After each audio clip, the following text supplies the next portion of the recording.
முதலமைச்சர் அறிவித்துள்ள 6000 ரூபாய் வெள்ள நிவாரணம் யார் யாருக்கெல்லாம் கிடைக்கும் என்கிற அரசாணை வெளியிடப்பட்டுள்ளது. மிக்ஜாம் புயலால் சென்னை, காஞ்சிபுரம், திருவள்ளூர் மற்றும் செங்கல்பட்டு மாவட்டங்கள் மிகவும் பாதிக்கப்பட்டன. இதனால் வாழ்வாதாரம் பாதிக்கப்பட்டோருக்கு தலா 6000 ரூபாய் நிவாரணமாக வழங்கப்படும் என முதலமைச்சர் மு.க.ஸ்டாலின் அறிவித்தார். அதன்படி யாருக்கெல்லாம் இந்த நிவாரணத் தொகை கிடைக்கும் என்கிற அரசாணை வெளியிடப்பட்டுள்ளது. அதன்படி சென்னை மாவட்டத்தில் அனைத்து வட்டங்களிலும் உள்ள குடும்ப அட்டைதாரர்களுக்கு இந்த நிவாரணம் கிடைக்கும் என தெரிவிக்கப்பட்டுள்ளது.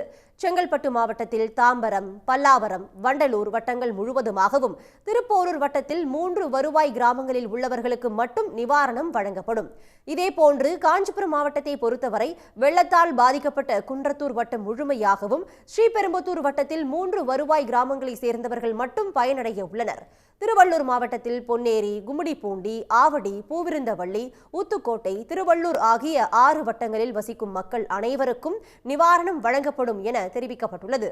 அதே சமயம் வருமான வரி செலுத்துவோர் மற்றும் ஒன்றிய மற்றும் மாநில அரசு, பொதுத்துறை நிறுவனங்களில் பணியாற்றும் அலுவலர்களை பொறுத்தவரை தங்களது பாதிப்பு விவரங்களை நியாய விலைக் கடைகளில் கிடைக்கும் விண்ணப்பங்களில் குறிப்பிட்டு கோரலாம் எனவும் தெரிவிக்கப்பட்டுள்ளது. சர்க்கரை விருப்ப குடும்ப அட்டைதாரர்களுக்கும் இந்த நிபந்தனை பொருந்தும். நிவாரணத் தொகை முழுவதும் நியாய விலைக் கடைகள் மூலம் டோக்கன் அடிப்படையில் எனவும் தெரிவிக்கப்பட்டுள்ளது. உடனுக்குடன் செய்திகளை தெரிந்து கொள்ள சன் நியூஸ் பெல் ஐகானை கிளிக் பண்ணுங்க.